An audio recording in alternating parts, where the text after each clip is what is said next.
हमारे साहब कहते हैं कि अगर माँ बाप भूखे रह गए तो समझ लीजिए कि भगवान भूखे रह गए। और तो और हमारे साहब कहते हैं कि खोज खोज के खिलाओ, पूछ पूछ के खिलाओ। तो खाइए, दिल से खाइए, भर पेट खाइए। ए बबुआ। हाँ चाचा जी बोलिए। हाँ। क्या सब ठीक है ना चाचा जी? हाँ सब ठीक है। कुछ चाहिए तो हमको बोलिए। अरे तनी अचार मिल जाएगा। अचार? हाँ, अच्छा ठीक है, मिल जाएगा अचार। आम के कि नींबू के? कटहल के। कटहल के? कोई बात नहीं, कोई बात नहीं। आज आप लोग मैनेज करिए, हम कल से कटहल का अचार भी मंगवा देते हैं, ठीक है ना?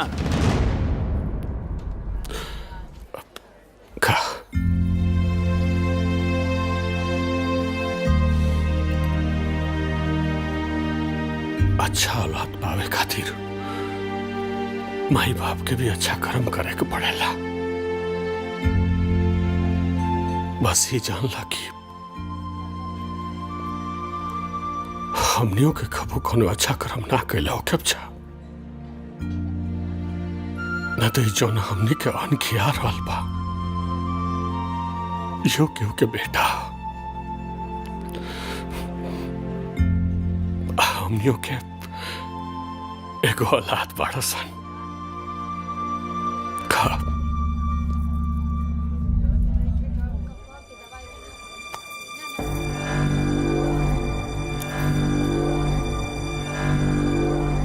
कुछ चाहिए? हाँ, माता जी कुछ और? मिश्रा जी। जी यानी आई जी।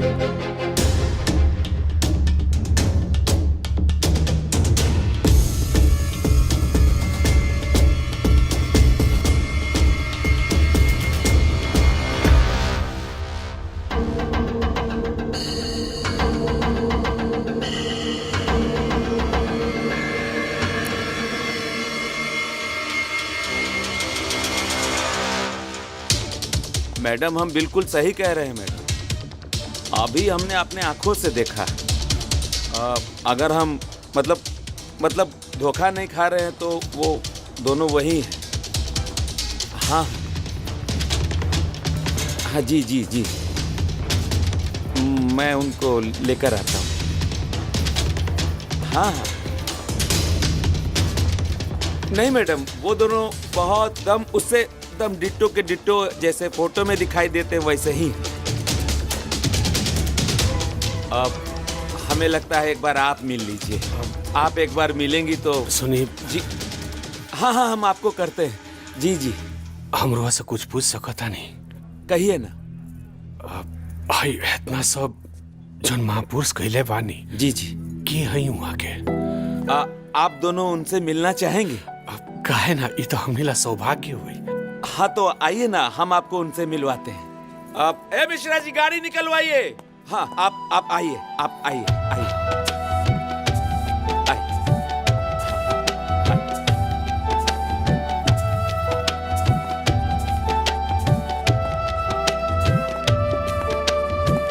गाड़ी में बैठिए।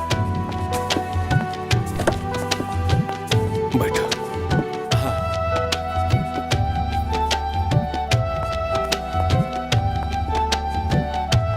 मिश्रा जी आइए।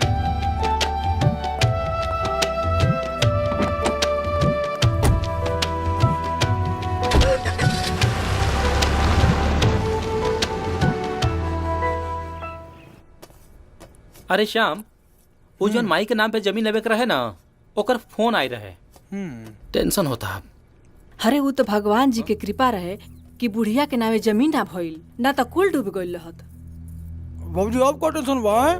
वैसे भी माई बाबूजी में होके वाला खर्चा अब वसवे में करी, हमने का आपस में बांट लिया। भैया जी, हमने के दोनों दिन सोच रही हसन कि अपना माई बाबूजी के कुछ दिन खातिर यही जी बुला ले सन। अरे तो इमे कौन बड़ बात बा, तब बुला लो लोगिन। और वैसे भी घर में अगर बड़ बुजुर्ग रही हैं तो ठीक है ना रही। दादा दादी भी तो बुजुर्ग ही रहला लोग, तो फिर वो दोनों लोग के घर से काहे निकाल देनी?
प्रणाम बाबूजी, प्रणाम।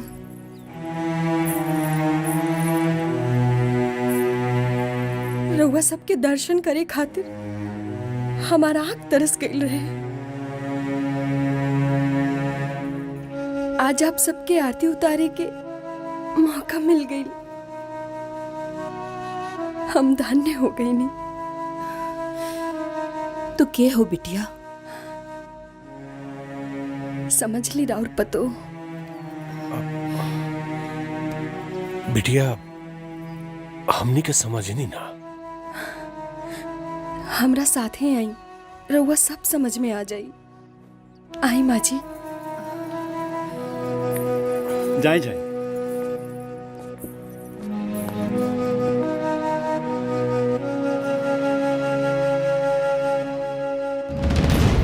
आई माँ जी, आई।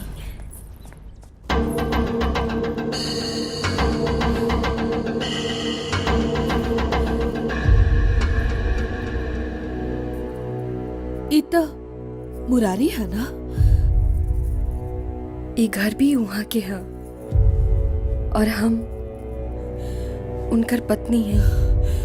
बकीर इता पागल रहे ना माँ जी, उता उनकर नाटक रहे। हाँ, देखो नालायक नालायकगिरी ही कर सकता, आखिर जाहिलपन के अलावा कर भी कर सकेगा। अरे हम तो समझने की श्राप रूपी औलाद से हमरा छुटकारा मिल गया बा, लेकिन ये पाप दोबारा हमरा सामने आके खड़ा हो गई। अब हमरा ये पाप से मुक्ति चाहिए, मुक्ति। तारा यहाँ रुके के बात रुका, लेकिन अब हमरा औलाद रूपी साया से भी नफरत हो गई बा। अब हमरा एकनी के कौन एहसान ना चाहिए। हमनी के अभी यहाँ एको मिनट नहीं से रुक सकत। अभी के अभी यहाँ से चला, अभी के अभी चला। बाबूजी, जवन पापी से मुक्ति चाहिए, वो पापी के बारे में भी तो एक बार जान ली। वहां के पागलपन के नाटक जरूर कई नहीं, बाकी रहुआ सबके प्यार पावे के खातिर, साथ रहे के खातिर वहां के सबके अपनौनी, बाकी रहुआ लोगन से दूरी हमेशा तड़पावत रहे। हर बेसहारा के सहारा देनी, हर भूखा के खाना खियौने, हर अनाथ के नाथ बन गई नी। बाकी रहुआ लोगन के बिना वहां के बेजान हो गई नी।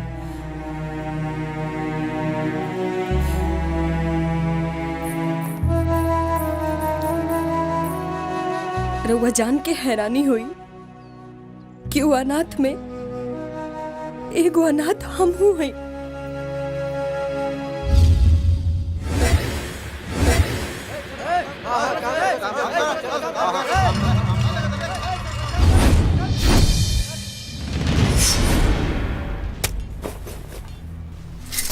साहब पैसा चाहिए। 4 महीना के पैसा बाकी बा। रउआ हमार पैसा देती तो घर चल जाती। पैसे चाहिए तोरा? एक पैसा दे दी।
अरे मार मुरारी, दौड़ा दौड़ा के मार।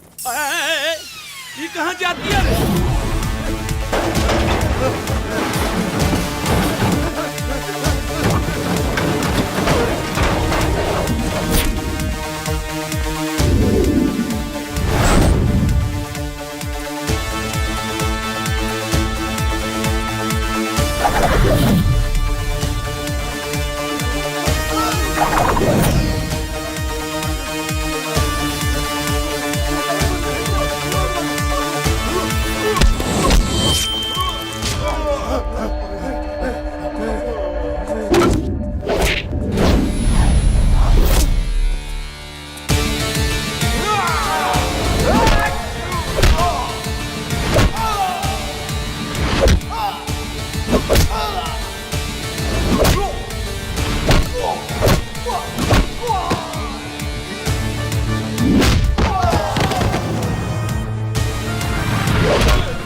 अगर घर बनावे खाती एक एक ईटा जोड़ सकेले जाना तो मेहनत के पैसा निकाले खाती एक एक हड्डी भी तोड़ सकेले जा। आइंदा गरीबन के सतावे की कोशिश मत करिए।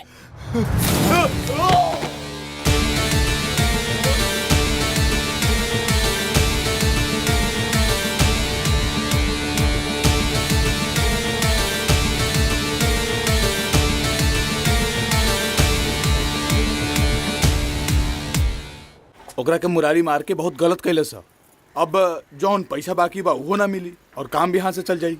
कुछू गलत नहीं खे कैले, एकदम सही कैले बा। कबले दोसर के गुलामी कैल जाई? हाँ, पैसे न मांगत रहले ऊ तो ओकरा के मारे लगले। ऐसे काम चलेला? हम लोग श्रम दान करे नी तब ये बिल्डिंग खड़ा होला। हैं? ऐसे ही बन जाला। लोग एसी में रहेला, हमनी कहाँ रहेनी? फुटपाथे पे न रहेनी। तू कहे के का चाहत? कहे के का बा? कबले हमनी दूसर के जमीन पे बिल्डिंग बनावत रही, बताओ? हमनी के पास भी तो थोड़ा थोड़ा जमीन बानी।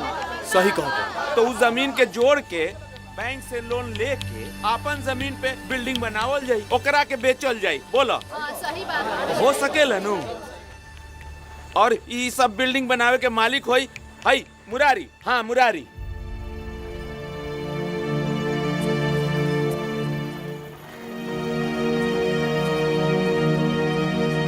सबसे पहले जमीन हम देब।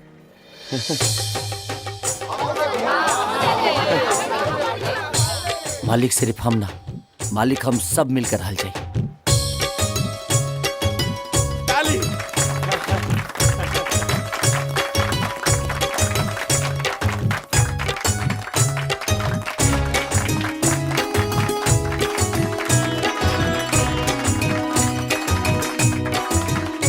आज से यहाँ के राजा हमनी साहब।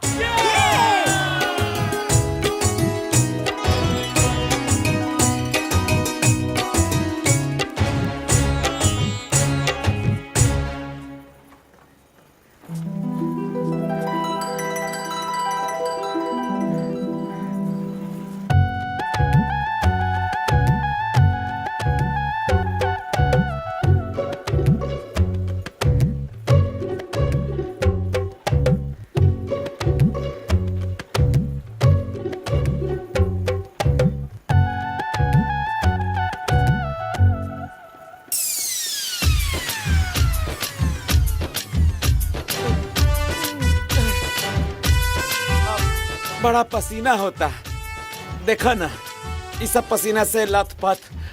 जा।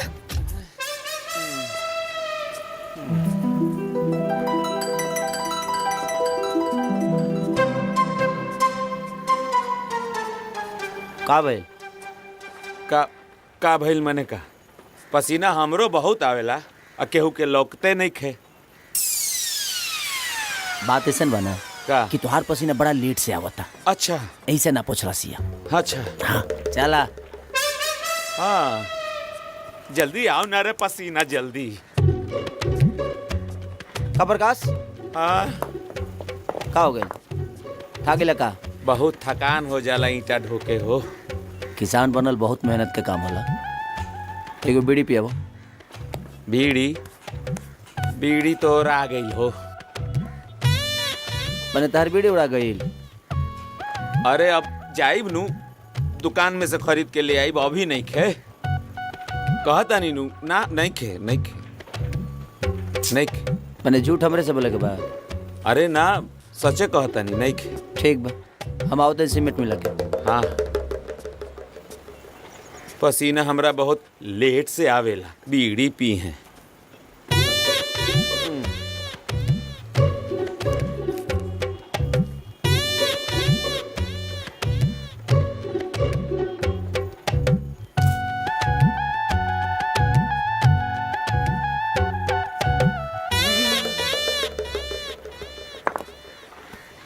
बीड़ी त ना रला।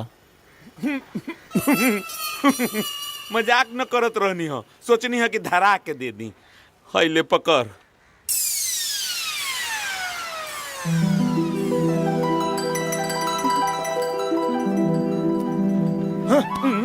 मना कलर ने जब बीड़ी ना पियल जाला।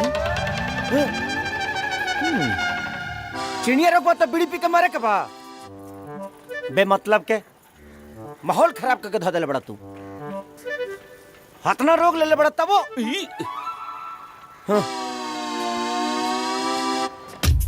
हई देखा, ई बीड़ी पिए से चिनिया रोग के का संबंध बारे?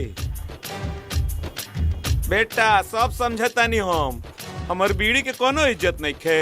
और यह दोबारा मांगे तब ये बताओ तनी।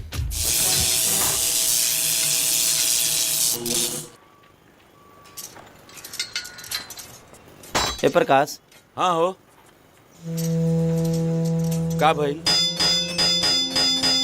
अरे अरे तो दूधू को बिल्डिंग के काम शुरू तो हो गई। हाँ अगर हमनी के सब आदमी चाहब से ना तब वो काम पूरा होखे वाला नहीं है। बाहर से भी मजदूरा लेवे के पड़ी तबे जल्दी जल्दी बिल्डिंग बनी। अरे तो मैनेजर साहब से तो बात चल ही रहल बा। उस जमीन के कागजात उगजात जब सबके जमा हो जाई नू तो कहले बाड़े के कुछ लोन मिल जाई। लेकिन कब ले लेट हुई तब यार बहुत दिक्कत हो जाई। फंस जब सामने के। और भेजी। हाँ तो बेजी क्या करते रहते हैं? तोर का काम बेजी जो हम जाई तो का कर बेजी? अलुआ छिलबो जाना। अच्छा समझता नहीं बेटा। गिरा मत जा। बैठा। एक मिनट, रउआ के एगो बात कहे के चाहता नहीं। रउआ का हमरा से प्यार करीले? और तू?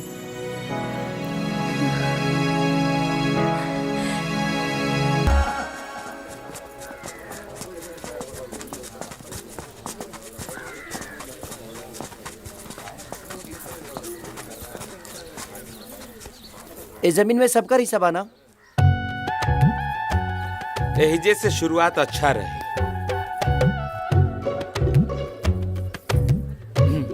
गणपति बप्पा।